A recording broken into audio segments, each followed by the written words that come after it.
you're in the kitchen. Just an ordinary afternoon. You pull open a cabinet, grab a snack, and without really thinking about it, you tear the package open. And somewhere behind you on the other side of the room, there's a small bird that has gone completely still. I'm not asleep.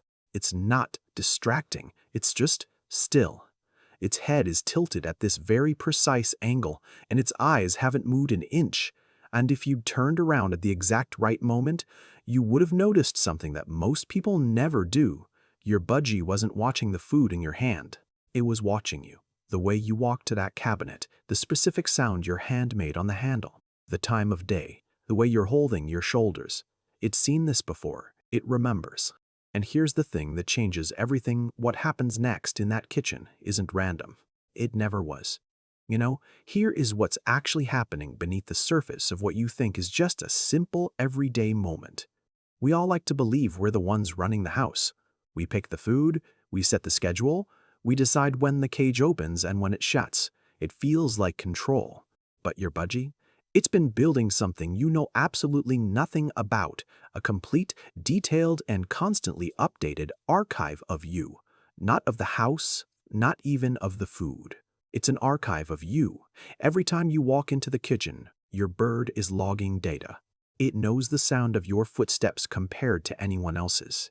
It knows the exact shadow your body casts when you move toward the stove versus when you head toward the treat drawer. It even notices how your breathing changes when you're relaxed versus when you're in a rush.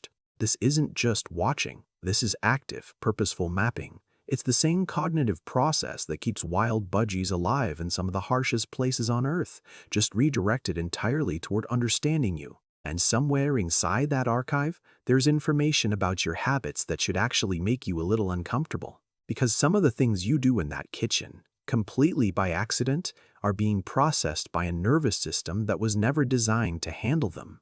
Now, here's where it gets interesting. Think about this for a second. Your budgie can tell the difference between the sound of you opening the fridge and the sound of you opening that cabinet above the stove. And it's not because the sounds are wildly different, it's because it's heard them enough times to build what researchers call a predictive loop. It's basically a mental timeline of what's about to happen next. The coffee grinder means a slow morning, the vacuum means 30 minutes of stress. And the sound of a specific bag, crinkling that bright, sharp crinkle of a chip bag, means something is entering the kitchen that it's learned to track very carefully. What you call having a snack, your bird calls a pattern variable. It's already calculating what you're about to do, where you're likely to walk, and whether any of it poses a risk or an opportunity. It's not being paranoid, it's being precise. In the wild, the difference between a predictable environment and an unpredictable one is the difference between survival and becoming prey. That calculation doesn't just turn off because there isn't a hawk in your living room. And what this means for you is simple. The foods you casually eat near your bird aren't invisible to it. They're cataloged. And some of them are entries in a database that has real consequences for your bird's health. But here's the part nobody really tells you. Your bird doesn't just see you as a person. You are a unique sensory signature, a specific mix of your shape, the way you sound, and even your scent that it has learned to distinguish from everyone else in the house. Research shows that birds track our identity across multiple senses at once. They know your specific walk. They know the rhythm of your voice when you're talking to them versus when you're on the phone. They know your silhouette at different times of the day. And there's a layer beneath that. Your bird is cross-referencing your mood with your physical presence in real time. A tense body moving fast reads totally differently than a relaxed body moving at the same speed. It knows the difference. It has known it for months.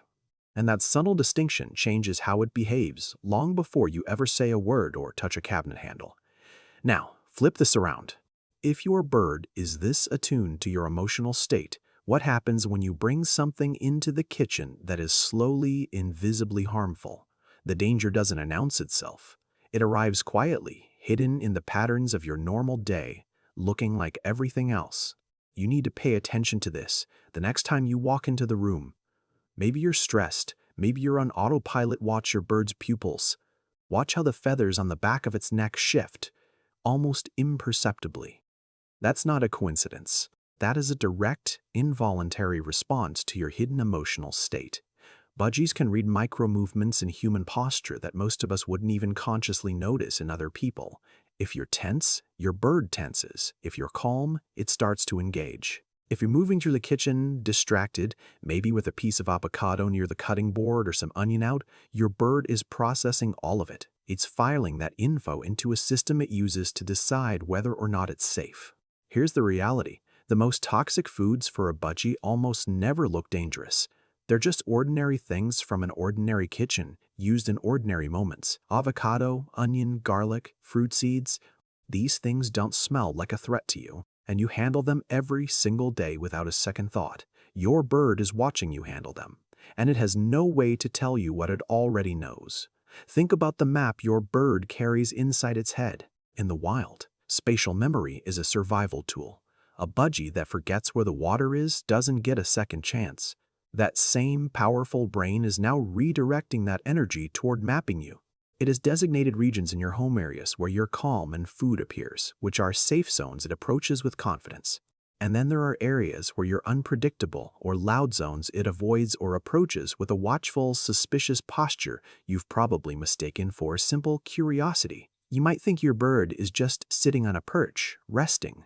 In reality, it's maintaining its balance inside a map it has spent months building, a map where you are the most important and, honestly, the most dangerous variable.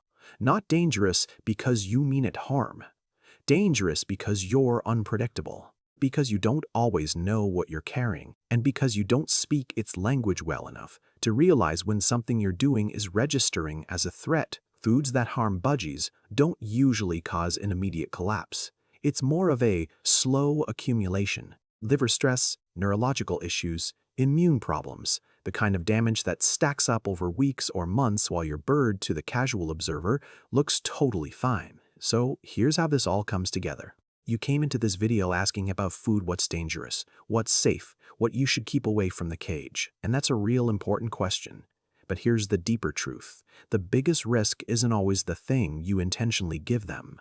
It's the things you carry past the cage without a second thought. It's that cutting board you used 20 minutes ago.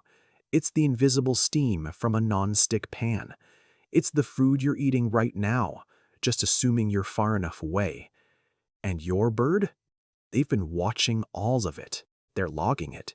They're responding to it with a nervous system so finely tuned that it picks up your moods, your body language, and even the air quality in the room before you've even finished your sentence. The bond between you and your bird isn't casual. It never was. It's a constant, ongoing negotiation between two very different minds, and one of them has been paying way closer attention than the other. What you owe them, in return for that attention, is just awareness. You don't need to be an expert. You just need the willingness to look at your own habits as if someone is watching. Because, honestly, they are. They've been watching you for a very long time. Now, I want to ask you something, and I want you to really think about it before you answer. Now that you know your bird has been building a map of your life, your routines, your moods, your kitchen habits, what's the one thing you do every day that you think they've been silently waiting for you to stop? Tell me in the comments. I'm really curious to know what you're going to change first.